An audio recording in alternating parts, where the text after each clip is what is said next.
The lower rock seems to have weakened and crumbled or split off in huge flakes, while the upper portions remain, overhanging considerably, and forming regularly arched cliffs 2,000 feet in height. I cannot think how it has happened that in so republican a community these mighty rocks should be known as the Royal Arches, unless from some covert belief that they are undermined, and liable to topple over. Their original name is Tukoyoi, which describes the arched hood of an Indian baby's cradle, a famous nursery for giants. The perpendicular rock face beneath the arches is a sheer, smooth surface, yet seamed with deep cracks as though it would fall, were it not for the mighty buttresses of solid rock which project for some distance, casting deep shadows across the cliff. As a test of size, I noticed a tiny pine growing from a crevice in the rock face, and on comparing it with another in a more accessible position, I found that it was really a very large, well-grown tree. Just at this season, when the snows on the Sierras are beginning to melt, 1,000 crystal streams find temporary channels along the high levels till they reach the smooth verge of the crags, and thence leap in white foam, forming temporary falls of exceeding beauty. 3 such graceful falls at present overleap the mighty arches, and, in their turn, produce pools and exquisitely clear streams, which thread their devious way through woods and meadows, seeking the river of mercy. So the air is musical with the lullaby of hidden waters, and the murmur of the unseen river rippling over its pebbly bed.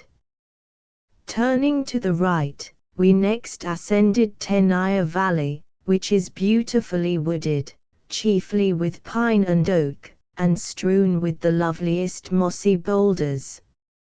Unfortunately, the number of rattlesnakes is rather a drawback to perfect enjoyment here. I have so long been accustomed to our perfect immunity from all manner of noxious creatures in the blessed South Sea Isles, that I find it difficult at first to recall my wonted caution, and to gang warily. However, today we saw no evil creatures, only a multitude of the jolliest little chipmunks, which are small grey squirrels of extreme activity. They are very tame, and dance about the trees close to us, jerking their brush, and giving the funniest little skips, and sometimes fairly chattering to us. Beyond this wood we found the Mirror Lake. It is a small pool, but exquisitely cradled in the very midst of stern granite giants, which stand all around as sentinels, guarding its placid sleep. Willows, already covered with downy tufts, and now just bursting into slender leaflets, fringe its shores, and tall cedars and pines overshadow its waters, and are therein reflected in the stillness of early dawn, when even the granite crags far overhead also find themselves mirrored in the calm lakelet. But with the dawn comes a whispering breeze, and just as the sun's first gleam kisses the waters, the illusion vanishes, and there remains only a somewhat muddy and troubled pool. It lies just at the base of that extraordinary half-dome of which I told you yesterday, a gigantic crest of granite, which rises above the lake almost precipitously to a height of 4,737 feet. Only think of it, nearly a mile. Of this the upper 2,000 feet is a sheer face of granite crag, absolutely vertical, except that the extreme summit actually projects somewhat, otherwise it is as clean-cut as if the mighty dome had been cloven with a sword. A few dark streaks near the summit, due, I believe, to a microscopic fungus or lichen, alone relieve the unbroken expanse of glistening, creamy white.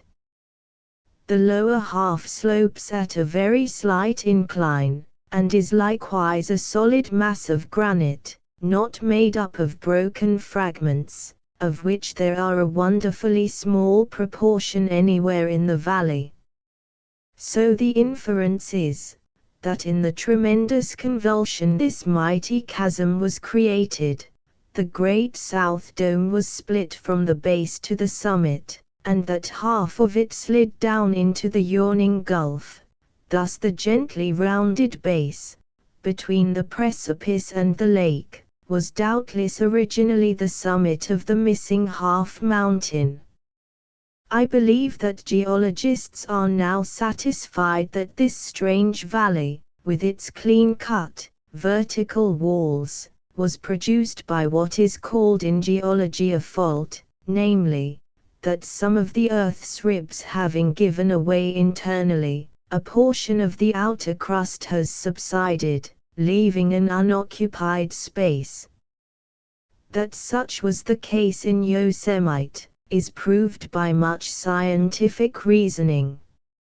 It is shown that the two sides of the valley in no way correspond, so the idea of a mere gigantic fissure cannot be entertained. Besides, as the valley is as wide at the base as at the summit, the vertical walls must have moved apart bodily, a theory which would involve a movement of the whole chain of the Sierras for a distance of a half a mile. There is not trace of any glacier having passed through the valley, so that the ice giants have had no share in making it. Neither can it have been excavated by the long-continued action of rushing torrents, such as have carved great canyons in many parts of the Sierra Nevada. These never have vertical walls, and besides, the smoothest faces of granite in Yosemite are turned towards the lower end of the valley, proving at once that they were never produced by forces moving downward. So it is simply supposed that a strip of the Sierras caved in, and that in time the melting snows and streams formed a great deep lake, which filled up the whole space now occupied by the valley.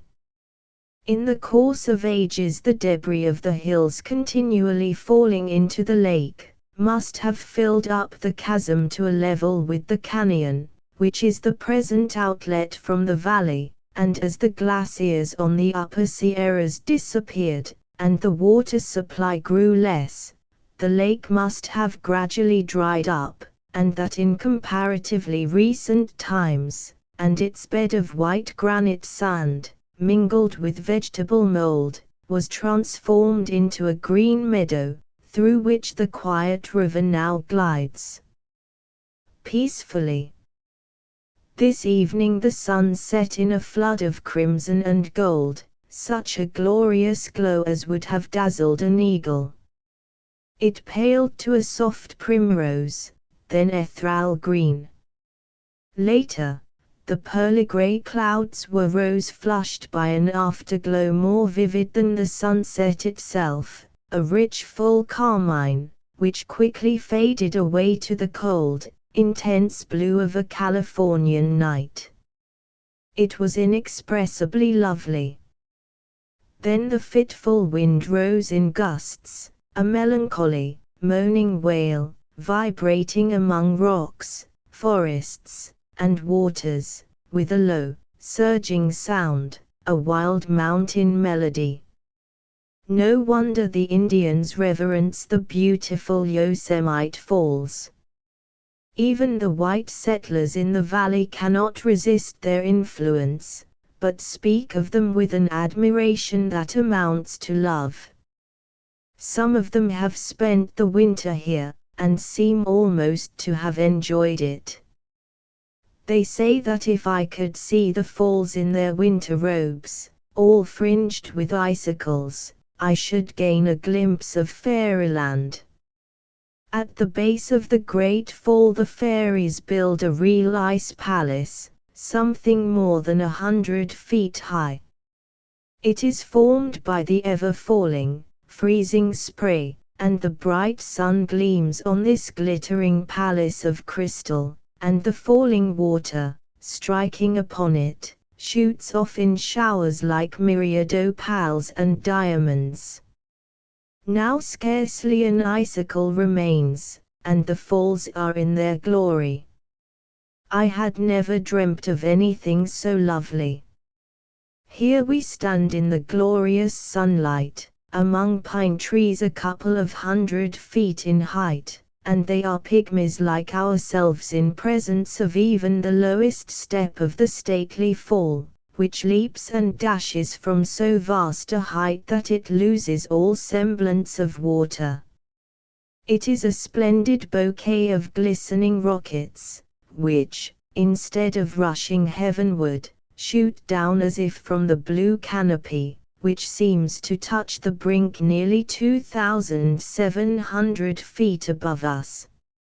Like myriad falling stars they flash, each keeping its separate course for several hundred feet, till at length it blends with 10,000 more, in the grand avalanche of frothy, fleecy foam, which forever and forever falls, boiling and raging like a whirlpool, among the huge black boulders in the deep cauldron below, and throwing back clouds of mist and vapor. The most exquisite moment occurs when you reach some spot where the sun's rays, streaming past you, transform the light vapor into brilliant rainbow prisms, which gird the falls with vivid iris bars.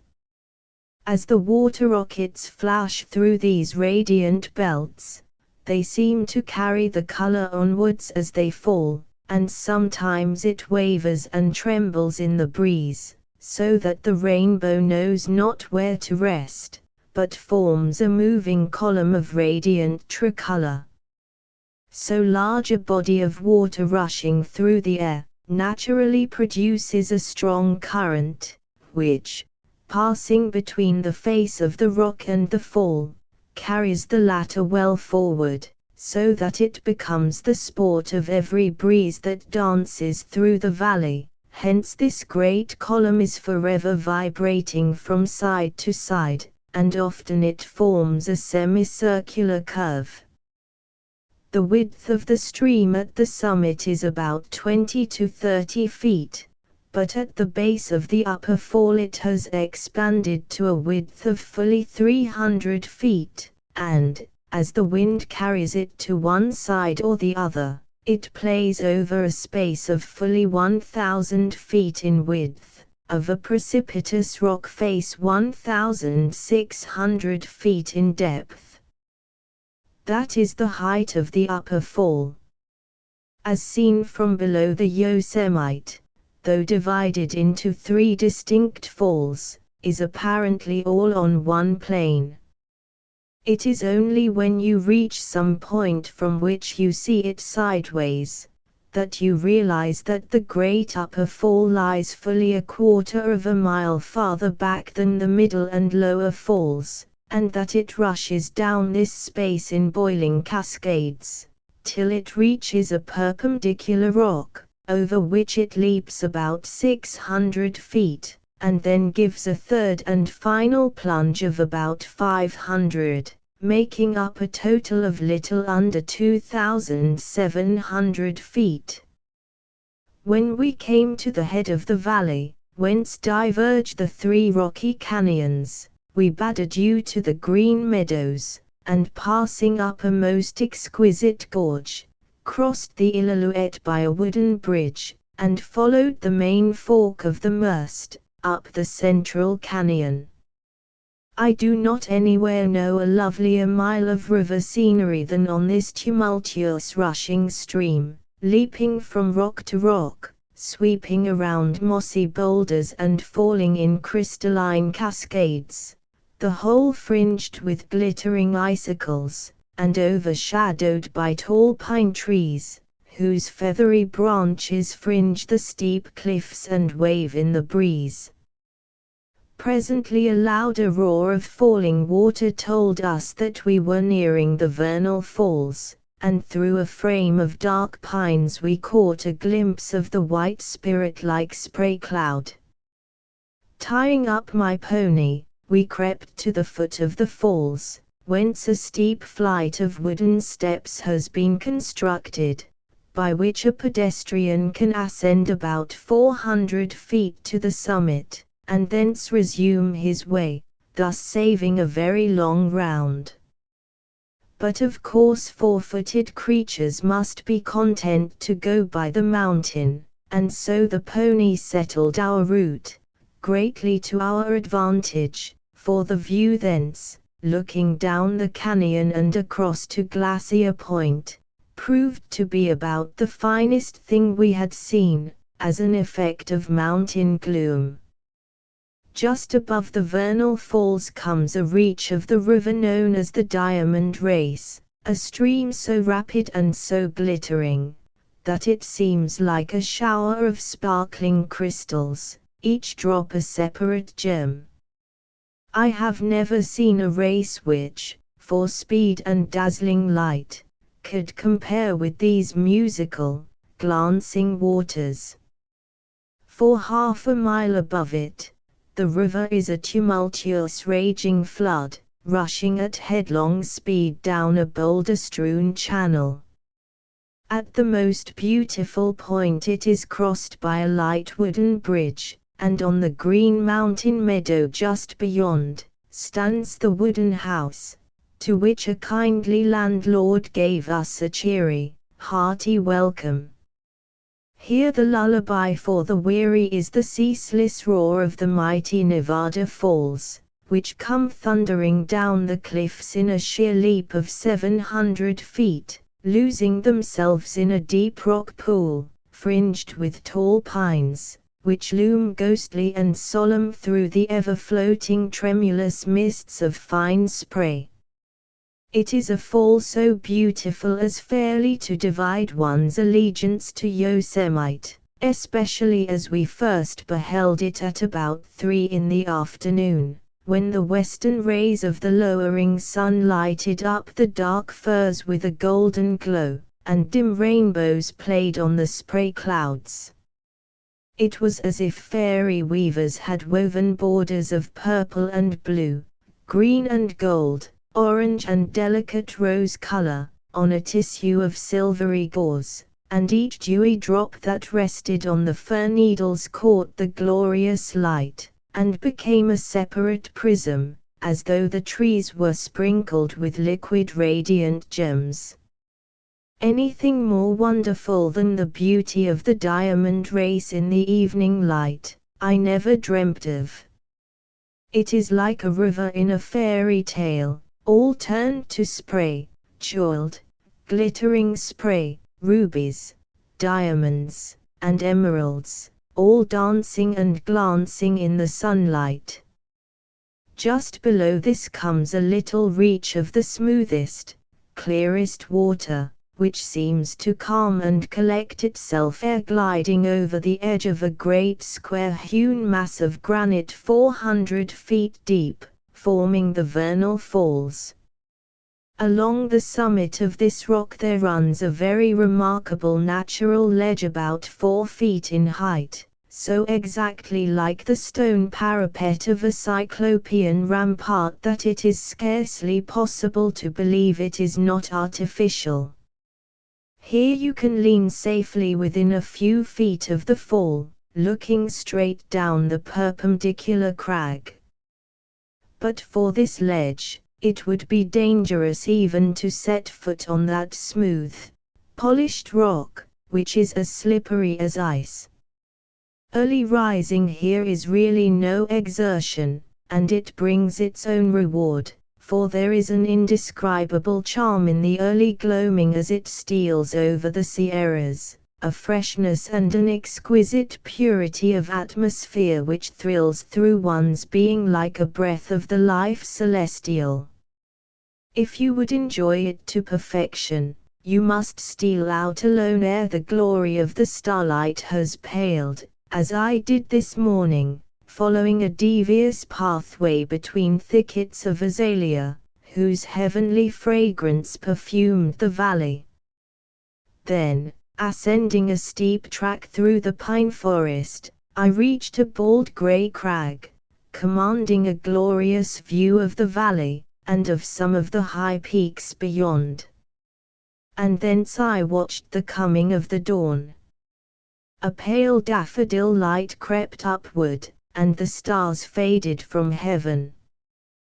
Then the great ghostly granite domes changed from deep purple to a cold dead white, and the far distant snow-capped peaks stood out in a glittering light, while silvery grey mists floated upward from the canyons, as if awakening from their sleep. Here, just as in our own highlands, a faint chill breath of some cold current invariably heralds the daybreak, and the tremulous leaves quiver, and whisper a greeting to the dawn. Suddenly a faint flush of rosy light just tinged the highest snow peaks, and, gradually stealing downward, overspread range beyond range. Another moment, and the granite domes and the great rock sentinel alike blazed in the fiery glow, which deepened in color till all the higher crags seemed aflame, while the valley still lay shrouded in purple gloom, and a great and solemn stillness brooded over all.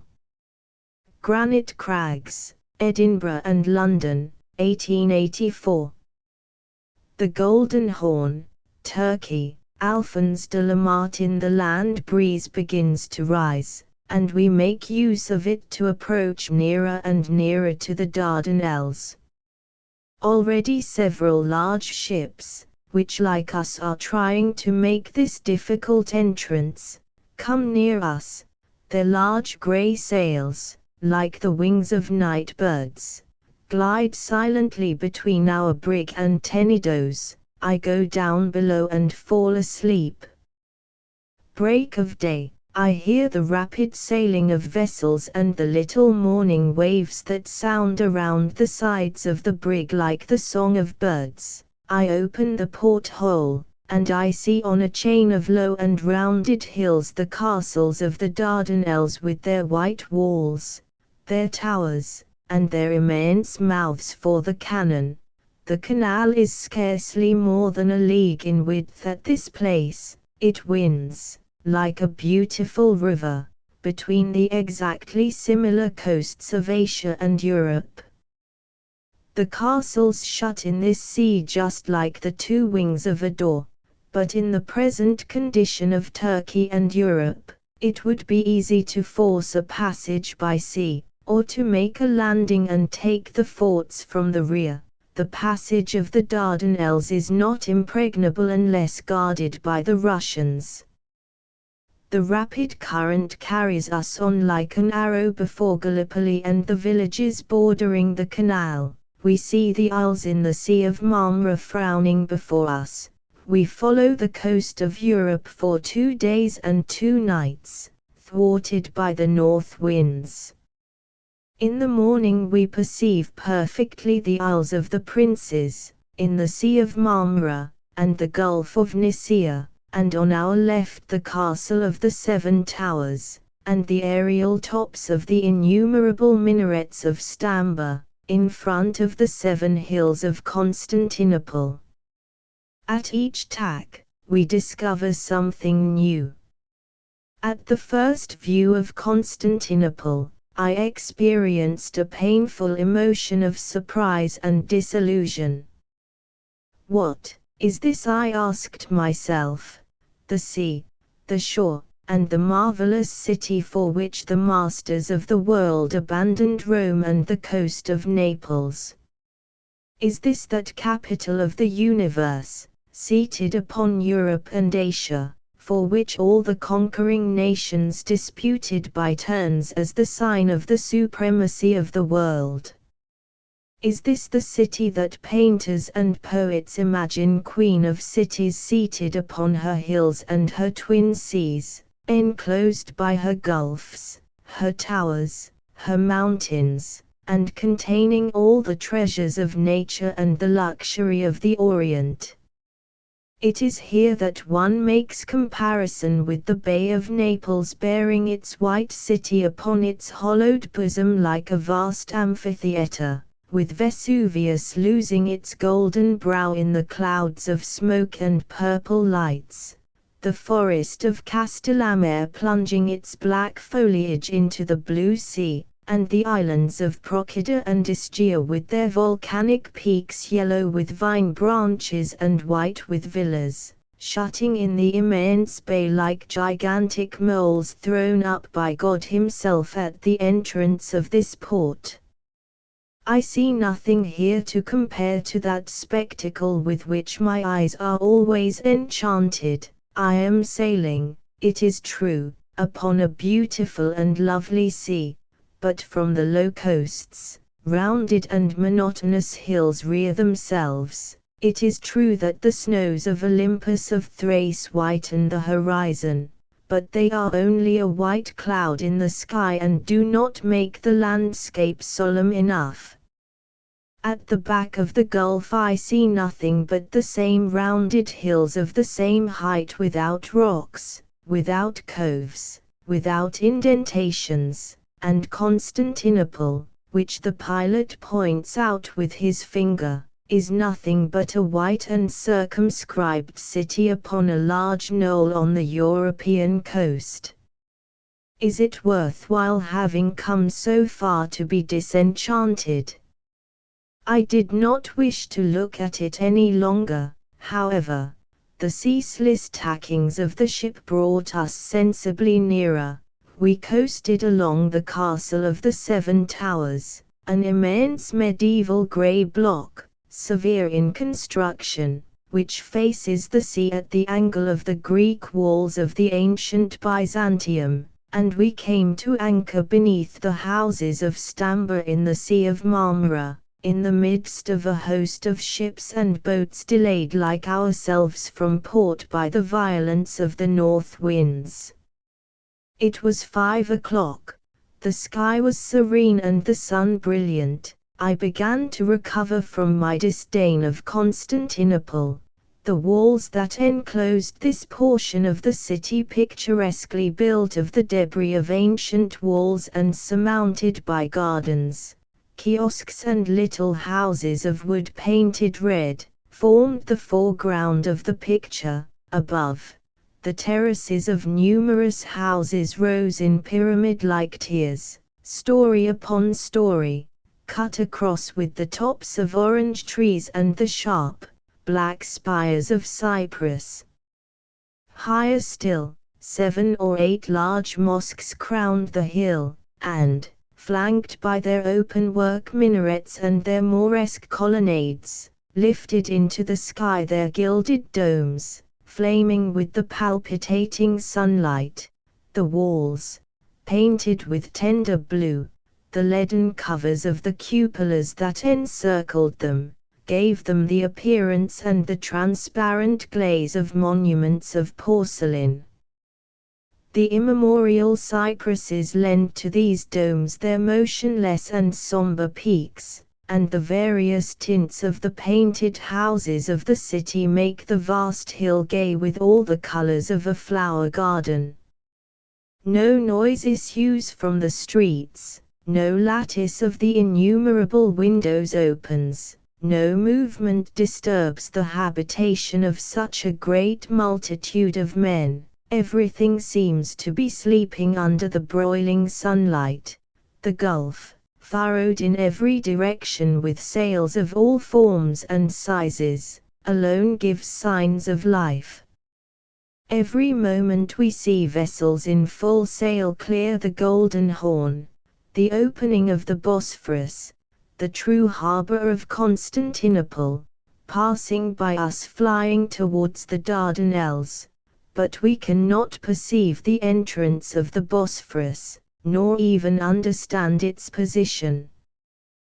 We dine on the deck opposite this magical spectacle.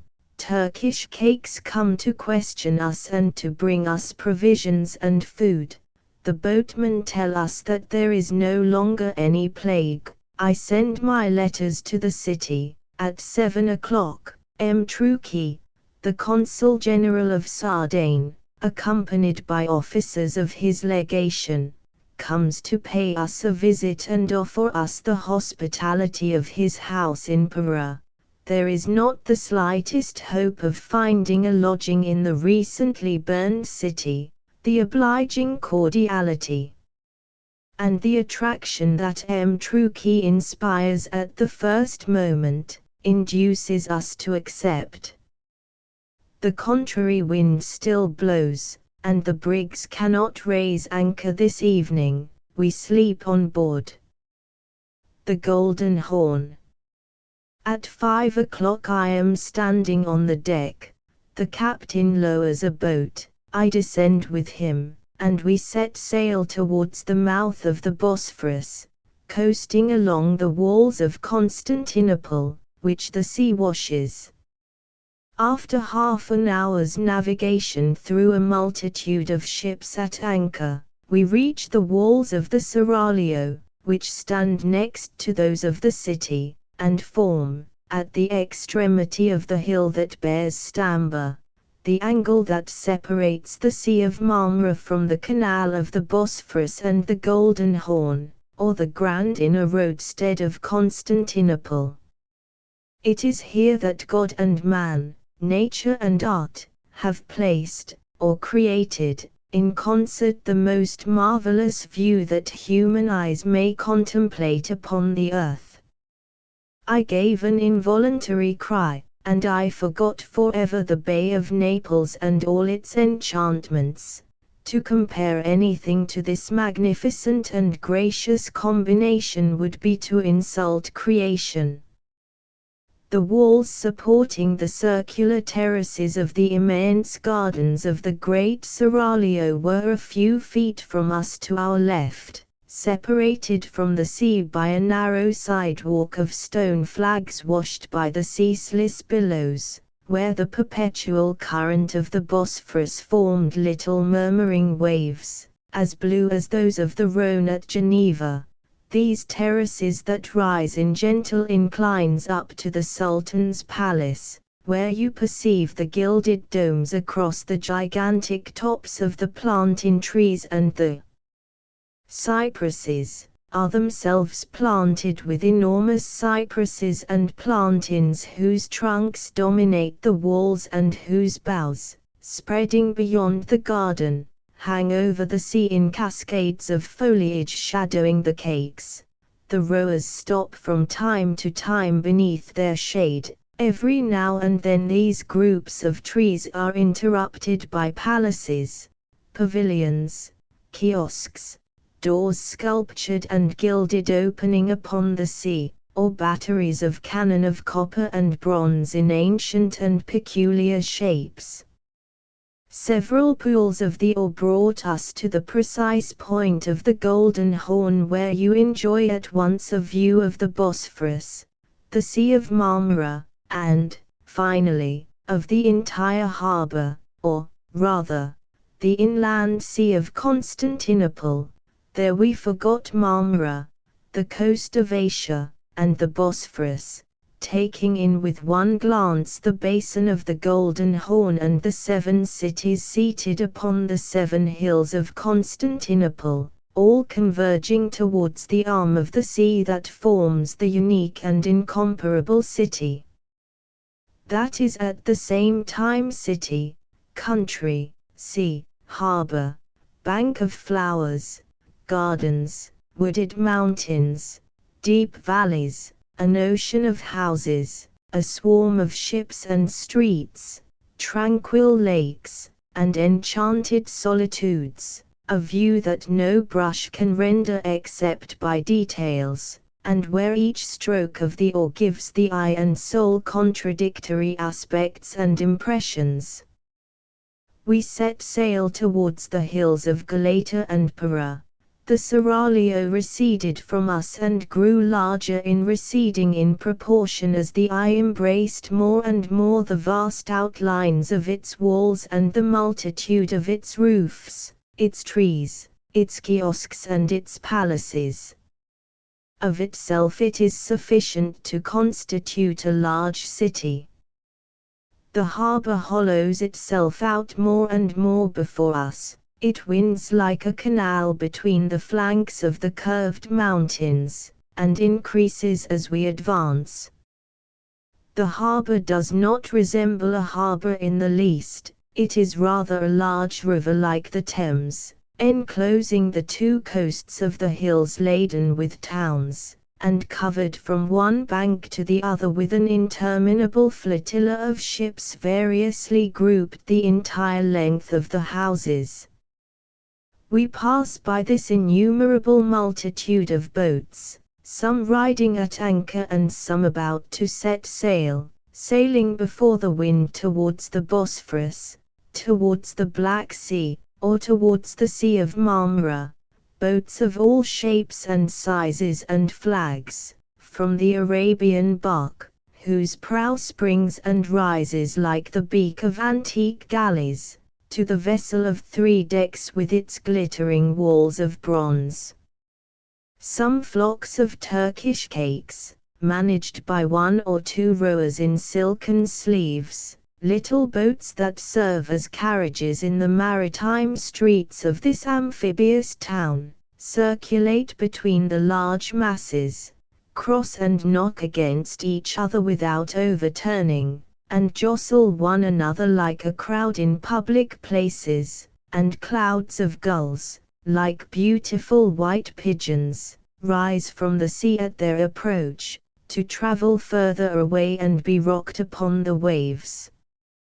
I did not try to count the vessels, the ships, the brigs, the boats of all kinds and the barks that slept or travelled in the harbour of Constantinople, from the mouth of the Bosphorus and the point of the Seraglio to Ialp and the delicious valleys of sweet waters. The Thames at London offers nothing in comparison. It will suffice to say that independently of the Turkish flotilla and the European men of war at anchor in the center of the canal, the 2 sides of the Golden Horn are covered 2 or 3 vessels deep for about a mile in length. We could only see the ocean by looking between the file of prows, and our glance lost itself at the back of the gulf which contracted and ran into the shore amid a veritable forest of masts. I have just been strolling along the Asian shore on my return this evening to Constantinople, and I find it 1,000 times more beautiful than the European shore. The Asian shore owes almost nothing to man, everything here has been accomplished by nature. Here there is no Baiukt, no Therapia, no palace of ambassadors, and no town of Armenians or Franks. There are only mountains, gorges that separate them, little valleys carpeted with meadows that seem to dig themselves out of the rocks, rivulets that wind about them, cascades that whiten them with their foam, forests that hang to their flanks, glide into their ravines, and descend to the very edges of the innumerable coast gulfs, a variety of forms and tints, and of leafy verdure, which the brush of a landscape painter could not even hope to suggest. Some isolated houses of sailors or Turkish gardeners are scattered at great distances on the shore, or thrown on the foreground of a wooded hill, or grouped upon the point of rocks where the current carries you, and breaks into waves as blue as the night sky, some white sails of fishermen, who creep along the deep coves, which you see glide from one plane tree to another, like linen that the washerwomen fold, innumerable flights of white birds that dry themselves on the edge of the meadows. Eagles that hover among the heights of the mountains near the sea, mysterious creeks entirely shut in between rocks and trunks of gigantic trees, whose boughs, overcharged with leaves, bend over the waves and form upon the sea cradles wherein the cakes creep.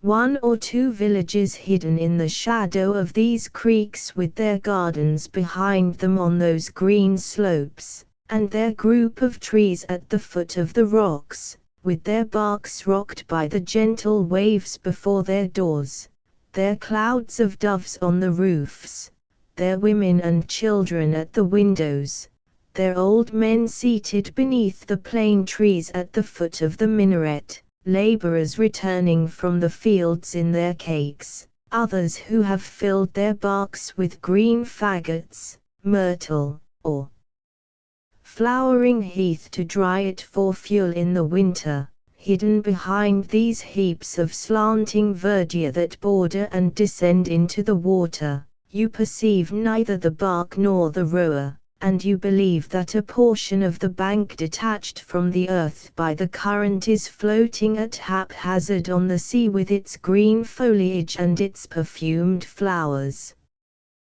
The shore presents this same appearance as far as the castle of Mahometu, which from this coast also seems to shut in the Bosphorus like a Swiss lake. There, it changes its character. The hills, less rugged, sink their flanks and more gently hollow into narrow valleys. The Asiatic villages extend more richly and nearer together. The sweet waters of Asia, a charming little plain shadowed by trees and sown with kiosks and Moorish fountains, opens out to the vision. Beyond the palace of Begliarbe, the Asian coast again becomes wooded and solitary as far as Scutari, which is as brilliant as a garden of roses, at the extremity of a cape at the entrance of the Sea of Marmara. Opposite, the verdant point of the Seraglio presents itself to the eye, and between the European coast, crowned with its three painted towns, and the coast of Stamba, all glittering with its cupolas and minarets, opens the immense port of Constantinople, where the ships anchored at the two banks leave only one large waterway for the cakes. I glide through this labyrinth of buildings, as in a Venetian gondola under the shadow of palaces, and I land at the Echelle des Morts, under an avenue of cypresses. Voyage en Orient, Paris, 1843. The Yellowstone, 13, United States. Rudyard Kipling. That desolate land and lone where the Big Horn and Yellowstone roar down their mountain path. Twice have I written this letter from end to end. Twice have I torn it up, fearing lest those across the water should say that I had gone mad on a sudden. Now we will begin for the third time quite solemnly and soberly. I have been through the Yellowstone National Park in a buggy, in the company of an adventurous old lady from Chicago and her husband, who disapproved of scenery as being ungodly. I fancy it scared them. Coating Springs, Yellowstone. We began, as you know, with the Mammoth Hot Springs. They are only a gigantic edition of those pink and white terraces not long ago destroyed by earthquake in New Zealand. At one end of the little valley in which the hotel stands, the lime-laden springs that break from the pine-covered hillsides have formed a frozen cataract of white, lemon, and palest pink formations, through and over and in which water of the warmest bubbles and drips and trickles from pale green lagoon to exquisitely fretted basin. The ground rings hollow as a kerosene tin, and someday the Mammoth Hotel, guests and all, will sink into the caverns below and be turned into a stalactite.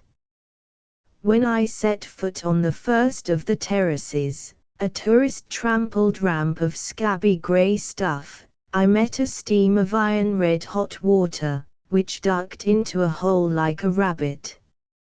Followed a gentle chuckle of laughter, and then a deep, exhausted sigh from nowhere in particular. 50 feet above my head a jet of steam rose up and died out in the blue. It was worse than the boiling mountain at Miyanoshita. The dirty white deposit gave place to lime whiter than snow, and I found a basin which some learned hotel keeper has christened Cleopatra's Pitcher, or Mark Antony's whiskey jug, or something equally poetical. It was made of frosted silver, it was filled with water as clear as the sky. I do not know the depth of that wonder. The eye looked down beyond grottos and caves of beryl into an abyss that communicated directly with the central fires of earth. And the pool was in pain, so that it could not refrain from talking about it, muttering and chattering and moaning. From the lips of the lime ledges, 40 feet under water, spurts of silver bubbles would fly up and break the piece of the crystal atop. Then the whole pool would shake and grow dim, and there were noises. I removed myself only to find other pools all equally unhappy, rifts in the ground, full of running red-hot water, slippery sheets of deposit overlaid with greenish-grey hot water, and here and there pit holes dry as a rifled tomb in India, dusty and waterless. Elsewhere the infernal waters had first boiled dead and then embalmed the palms and underwood, or the forest trees had taken heart and smothered up a blind formation with greenery, so that it was only by scraping the earth you could tell what fires had raged beneath. Yet the pines will win the battle in years to come, because nature, who first forges all her work in her great smithies, has nearly finished this job, and is ready to temper it in the soft brown earth. The fires are dying down. The hotel is built where terraces have overflowed into flat wastes of deposit. The pines have taken possession of the high ground whence the terraces first started.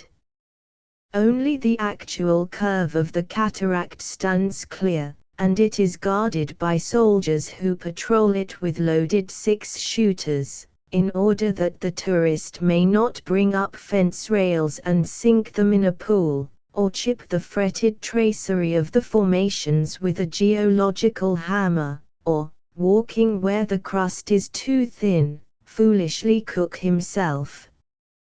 Next dawning, entering a buggy of fragile construction, with the old people from Chicago, I embarked on my perilous career. We ran straight up a mountain till we could see 60 miles away, the white houses of Cook City on another mountain, and the whiplash-like trail leading thereto.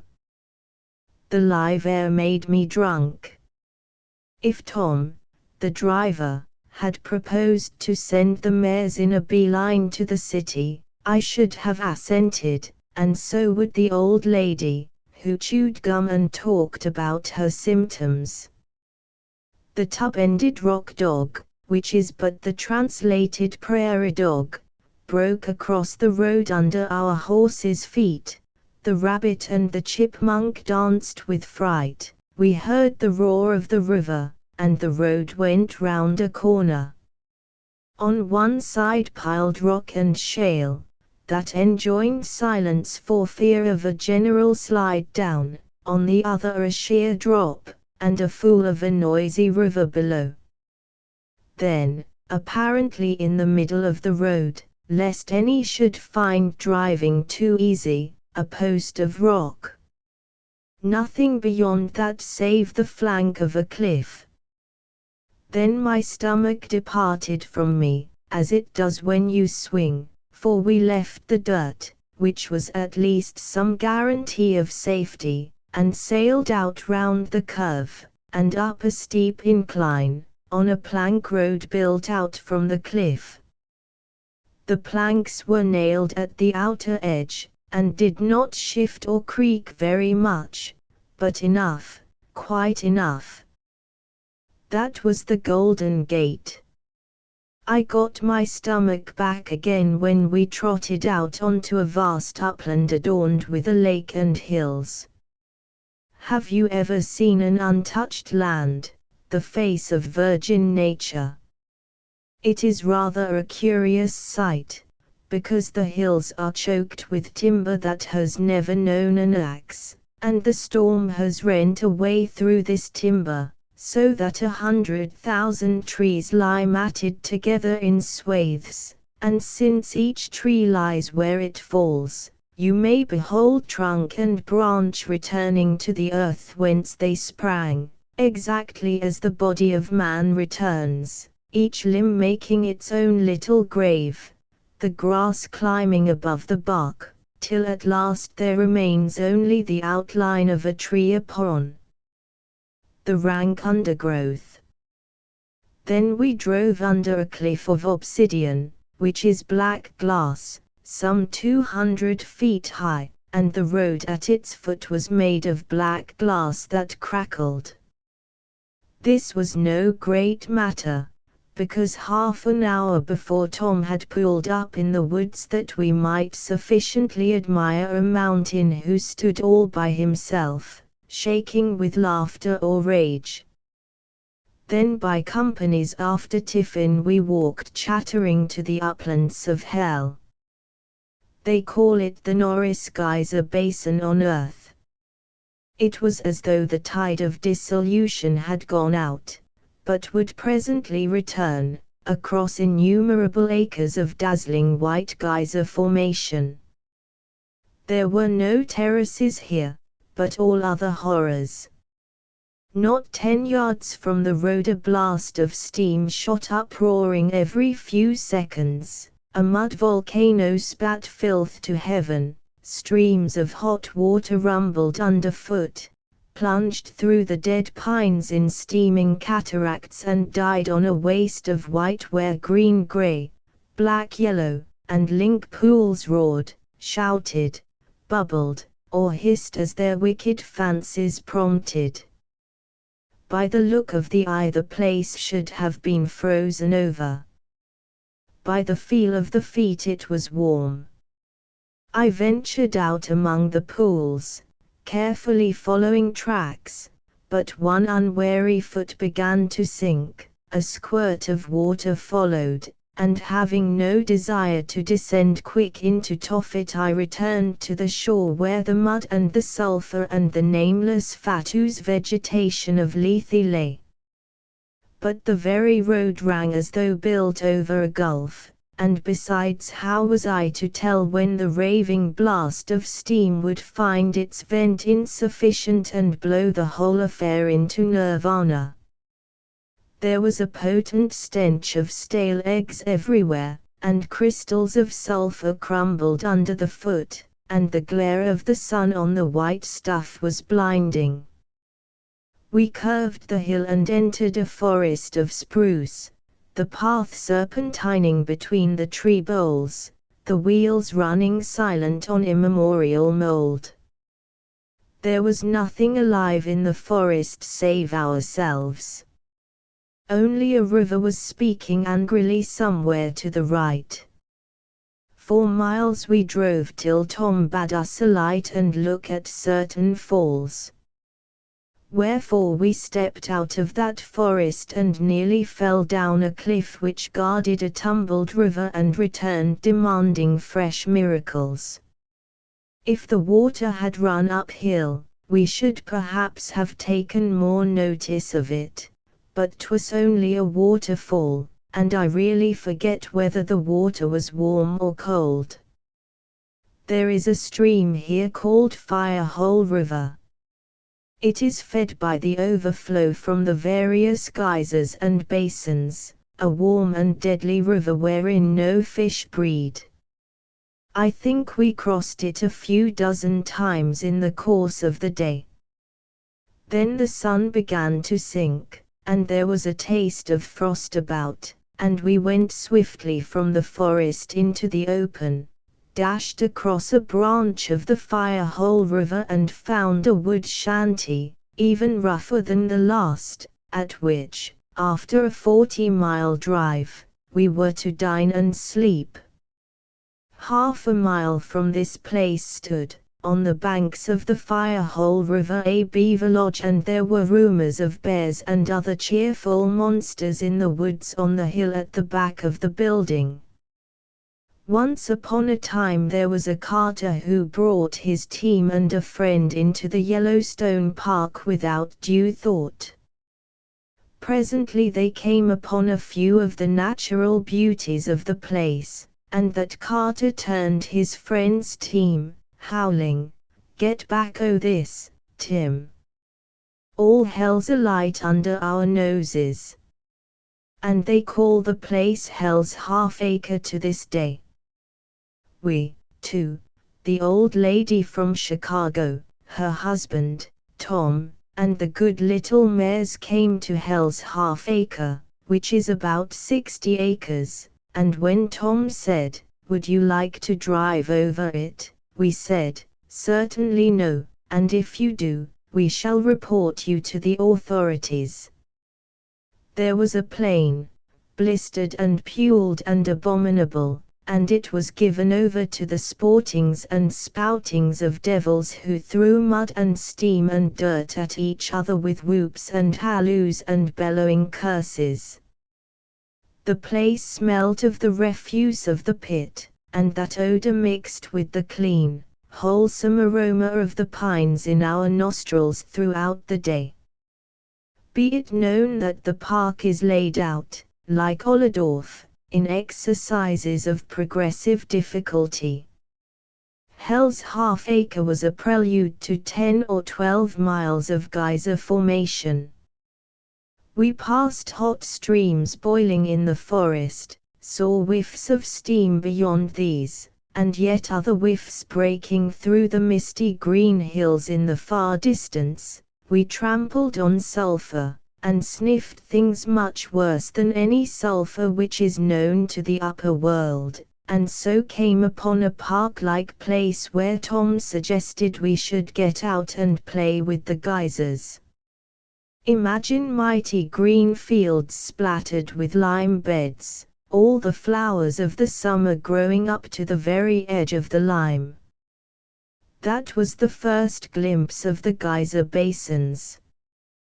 The buggy had pulled up close to a rough, broken, blistered cone of stuff between 10 and 20 feet high. There was trouble in that place, moaning, splashing, gurgling, and the clank of machinery. A spurt of boiling water jumped into the air and a wash of water followed. I removed swiftly. The old lady from Chicago shrieked. "What a wicked waste," said her husband. "I think they call it the Riverside Geyser." Its spout was torn and ragged like the mouth of a gun when a shell has burst there. It grumbled madly for a moment or two and then was still. I crept over the steaming lime, it was the burning marl on which Satan lay, and looked fearfully down its mouth. You should never look a gift geyser in the mouth. I beheld a horrible slippery, slimy funnel with water rising and falling 10 feet at a time.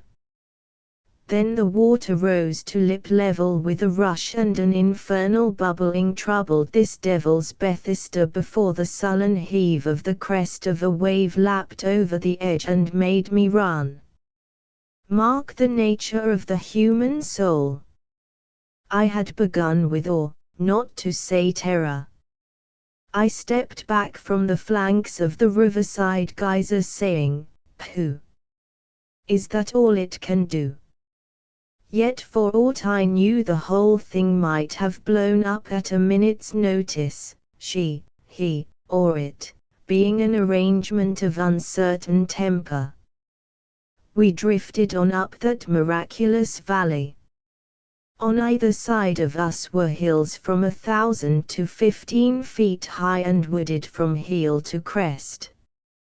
As far as the eye could range forward were columns of steam in the air, misshapen lumps of lime, most like Predamite monsters, still pools of turquoise blue, stretches of blue cornflowers, a river that coiled on itself 20 times, boulders of strange colors, and ridges of glaring, staring white. The old lady from Chicago poked with her parasol at the pools as though they had been alive. On one particularly innocent-looking little puddle she turned her back for a moment, and there rose behind her a 20-foot column of water and steam. Then she shrieked and protested that she never thought it would ha' done it, and the old man chewed his tobacco steadily, and mourned for steam power wasted. I embraced the whitened stump of a middle-sized pine that had grown all too close to a hot pool's lip, and the whole thing turned over under my hand as a tree would do in a nightmare. From right and left came the trumpetings of elephants at play. I stepped into a pool of old dried blood rimmed with the nodding cornflowers. The blood changed to ink even as I trod, and ink and blood were washed away in a spurt of boiling sulphurous water spat out from the lee of a bank of flowers. This sounds mad, doesn't it? We rounded a low spur of hills, and came out upon a field of aching snowy lime, rolled in sheets, twisted into knots, riven with rents and diamonds and stars, stretching for more than half a mile in every direction. In this place of despair lay most of the big geysers who know when there is trouble in Krakatoa, who tell the pines when there is a cyclone on the Atlantic seaboard, and who are exhibited to visitors under pretty and fanciful names. The first mound that I encountered belonged to a goblin splashing in his tub. I heard him kick, pull a shower bath on his shoulders, gasp, crack his joints, and rub himself down with a towel. Then he let the water out of the bath, as a thoughtful man should, and it all sank down out of sight till another goblin arrived. Yet they called this place the Lioness and the Cubs. It lies not very far from the lion, which is a sullen, roaring beast, and they say that when it is very active the other geysers presently follow suit. After the Krakatoa eruption all the geysers went mad together, spouting, spurting, and bellowing till men feared that they would rip up the whole field. Mysterious sympathies exist among them, and when the giantess speaks, of her more anon, they all hold their peace. I was watching a solitary spring, when, far across the fields, stood up a plume of spun glass, iridescent and superb against the sky. That, said the trooper, is Old Faithful. He goes off every 6 to 5 minutes to the minute, plays for 5 minutes, and sends up a column of water 150 feet high. By the time you have looked at all the other geysers he will be ready to play. So we looked and we wondered at the beehive, whose mouth is built up exactly like a hive, at the turban, which is not in the least like a turban, and at many, many other geysers, hot holes, and springs. Some of them rumbled, some hissed, some went off spasmodically, and others lay still in sheets of sapphire and beryl. Would you believe that even these terrible creatures have to be guarded by troopers to prevent the irreverent American from chipping the cones to pieces, or worse still, making the geysers sick?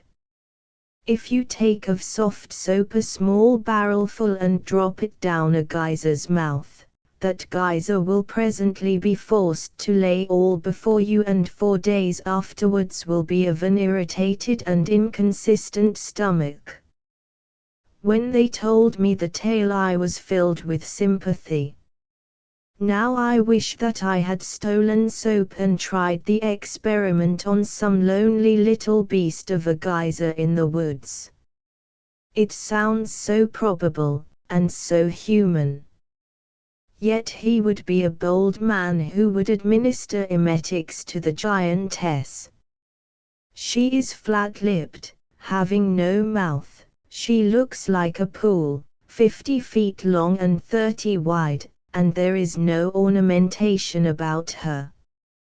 At irregular intervals she speaks, and sends up a column of water over 200 feet high to begin with. Then she is angry for a day and a half, sometimes for 2 days.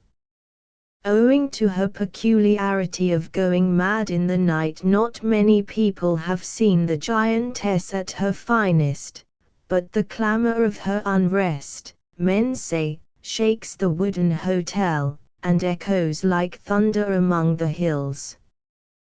When I saw her, trouble was brewing.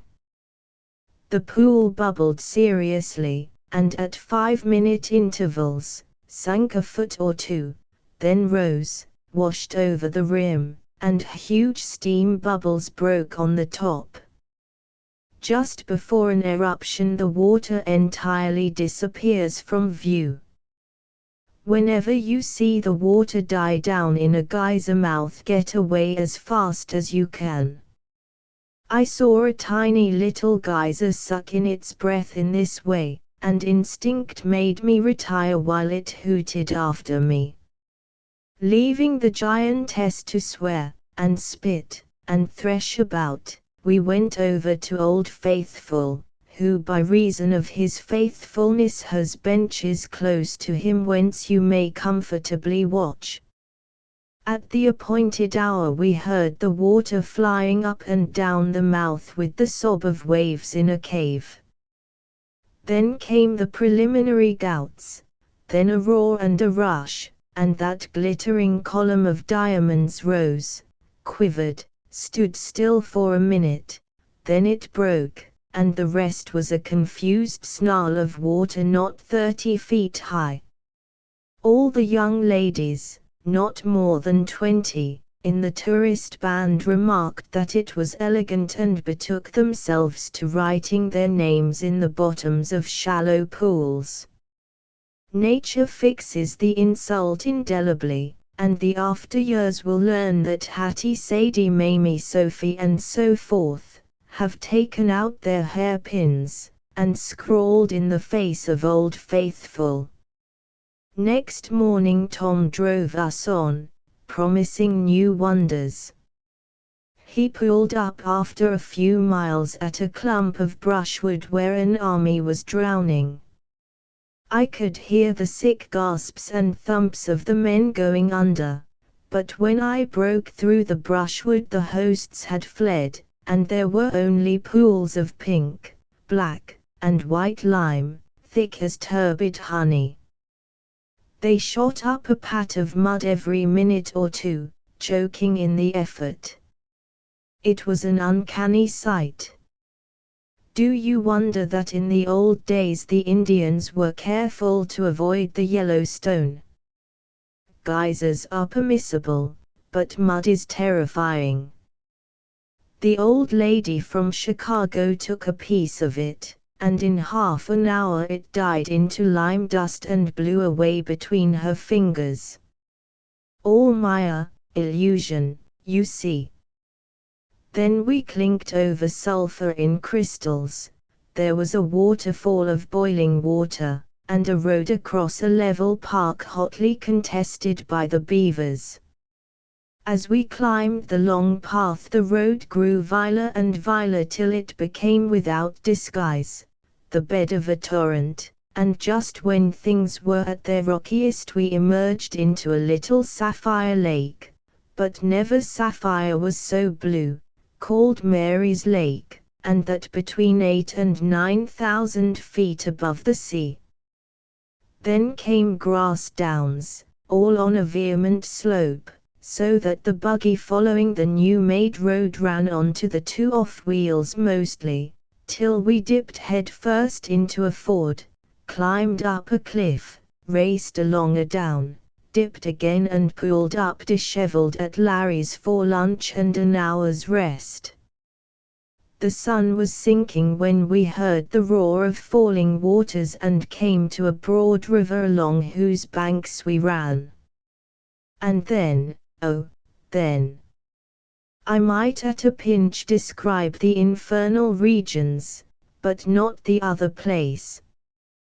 Be it known to you that the Yellowstone River has occasion to run through a gorge about 8 miles long. To get to the bottom of the gorge it makes 2 leaps, one of about 120 and the other of 300 feet. I investigated the upper or lesser fall, which is close to the hotel. Up to that time nothing particular happens to the Yellowstone, its banks being only rocky, rather steep, and plentifully adorned with pines. At the falls it comes round a corner, green, solid, ribbed with a little foam, and not more than 30 yards wide. Then it goes over still green and rather more solid than before. After a minute or two you, sitting on a rock directly above the drop, begin to understand that something has occurred, that the river has jumped a huge distance between the solid cliff walls and what looks like the gentle froth of ripples lapping the sides of the gorge below is really the outcome of great waves. And the river yells aloud, but the cliffs do not allow the yells to escape. That inspection began with curiosity and finished in terror, for it seemed that the whole world was sliding in chrysolite from under my feet. I followed with the others round the corner to arrive at the brink of the canyon. We had to climb up a nearly perpendicular ascent to begin with, for the ground rises more than the river drops. Stately pine woods fringe either lip of the gorge, which is the gorge of the Yellowstone. All I can say is that without warning or preparation I looked into a gulf 1,700 feet deep with eagles and fish hawks circling far below. And the sides of that gulf were one wild welter of color, crimson, emerald, cobalt, ochre, amber, honey splashed with port wine, snow white, vermilion, lemon, and silver gray, in wide washes. The sides did not fall sheer, but were graven by time and water and air into monstrous heads of kings, dead chiefs, men and women of the old time. So far below that no sound of its strife could reach us, the Yellowstone River ran, a finger-wide strip of jade green. The sunlight took these wondrous walls and gave fresh hues to those that nature had already laid there. Once I saw the dawn break over a lake in Rajputana and the sun set over Udi Sagar amid a circle of Holman Hunt hills. This time I was watching both performances going on below me, upside down you understand, and the colors were real. The cannon was burning like Troy Town, but it would not burn forever, and, thank goodness, neither pen nor brush could ever portray its splendors adequately. The Academy would reject the picture for a chromolithograph.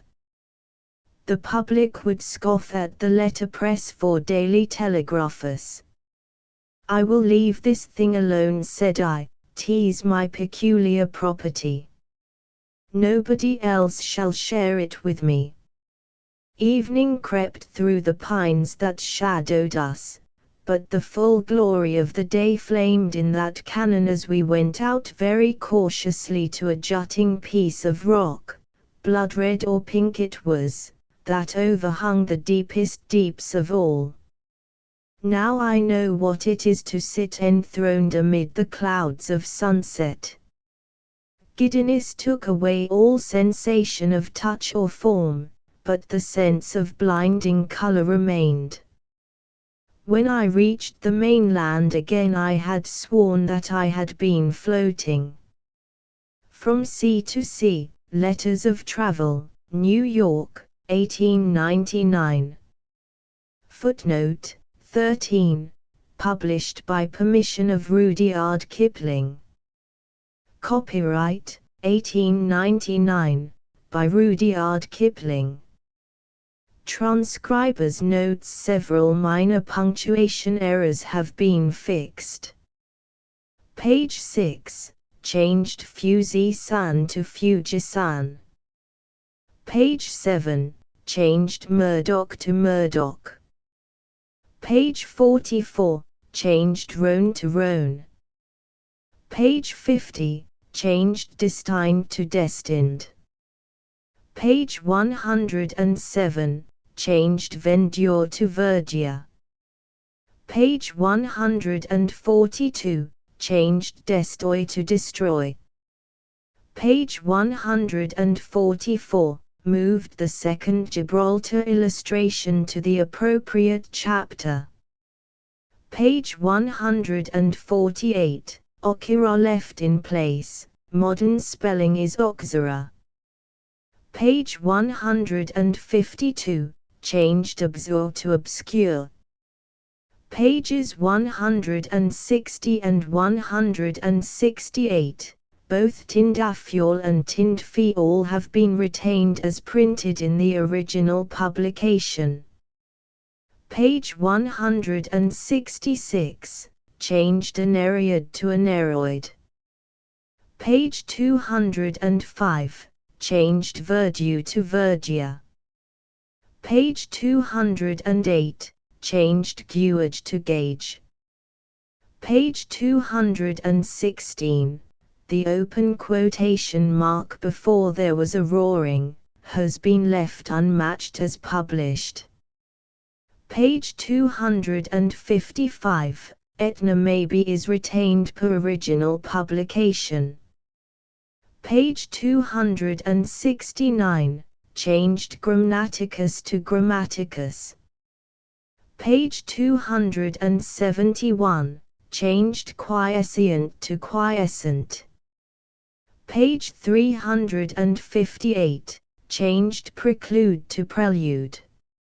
Asterisk asterisk asterisk end of the Project Gutenberg ebook Greatest Wonders of the World, as seen and described by famous writers. Asterisk asterisk asterisk updated editions will replace the previous one, the old editions will be renamed.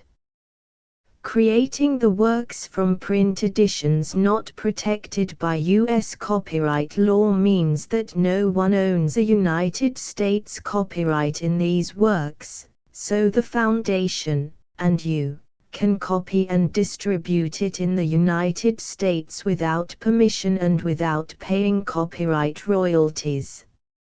Special rules, set forth in the general terms of use part of this license, apply to copying and distributing Project Gutenberg trademark symbol electronic works to protect the Project Gutenberg trademark symbol concept and trademark. Project Gutenberg is a registered trademark, and may not be used if you charge for an ebook, except by following the terms of the trademark license, including paying royalties for use of the Project Gutenberg trademark. If you do not charge anything for copies of this ebook, complying with the trademark license is very easy. You may use this ebook for nearly any purpose, such as creation of derivative works, reports, performances and research. Project Gutenberg ebooks may be modified and printed and given away. You may do practically anything in the United States with ebooks not protected by U.S. copyright law. Redistribution is subject to the trademark license, especially commercial redistribution. Start. Full license. The full Project Gutenberg license. Please read this before you distribute or use this work to protect the Project Gutenberg trademark symbol. Mission of promoting the free distribution of electronic works. By using or distributing this work, or any other work associated in any way with the phrase Project Gutenberg, you agree to comply with all the terms of the full Project Gutenberg trademark symbol license available with this file or online at www.gutenberg.org/license. Section 1. General Terms of Use and Redistributing Project Gutenberg Trademark Symbol Electronic Works 1.0. By reading or using any part of this Project Gutenberg trademark symbol electronic work, you indicate that you have read, understand, agree to and accept all the terms of this license and intellectual property, trademark/copyright, agreement. If you do not agree to abide by all the terms of this agreement, you must cease using and return or destroy all copies of Project Gutenberg trademark symbol electronic works in your possession. If you paid a fee for obtaining a copy of or access to a Project Gutenberg trademark symbol electronic work and you do not agree to be bound by the terms of this agreement, you may obtain a refund from the person or entity to whom you paid the fee as set forth in paragraph 1.e.8. 1.b. Project Gutenberg is a registered trademark. It may only be used on or associated in any way with an electronic work by people who agree to be bound by the terms of this agreement. There are a few things that you can do with most Project Gutenberg trademark symbol electronic works even without complying with the full terms of this agreement. See paragraph 1.c below. There are a lot of things you can do with Project Gutenberg trademark symbol electronic works if you follow the terms of this agreement and help preserve free future access to Project Gutenberg trademark symbol electronic works. See paragraph 1.e below. 1.c. The Project Gutenberg Literary Archive Foundation, the Foundation or PGLAF, owns a compilation copyright in the collection of Project Gutenberg trademark symbol electronic works. Nearly all the individual works in the collection are in the public domain in the United States. If an individual work is unprotected by copyright law in the United States and you are located in the United States, we do not claim a right to prevent you from copying, distributing, performing, displaying or creating derivative works based on the work as long as all references to Project Gutenberg are removed. Of course, We hope that you will support the Project Gutenberg trademark symbol mission of promoting free access to electronic works by freely sharing Project Gutenberg trademark symbol works in compliance with the terms of this agreement for keeping the Project Gutenberg trademark symbol name associated with the work. You can easily comply with the terms of this agreement by keeping this work in the same format with its attached full Project Gutenberg trademark symbol license when you share it without charge with others. 1.d. The copyright laws of the place where you are located also govern what you can do with this work. Copyright laws in most countries are in a constant state of change. If you are outside the United States, check the laws of your country in addition to the terms of this agreement before downloading, copying, displaying, performing, distributing or creating derivative works based on this work or any other Project Gutenberg trademark symbol work. The Foundation makes no representations concerning the copyright status of any work in any country other than the United States. 1.e Unless you have removed all references to Project Gutenberg. 1.e.1. The following sentence, with active links to, or other immediate access to, the full Project Gutenberg trademark symbol license must appear prominently whenever any copy of a Project Gutenberg trademark symbol work, any work on which the phrase Project Gutenberg appears, or with which the phrase Project Gutenberg is associated, is accessed, displayed, performed, viewed, copied or distributed.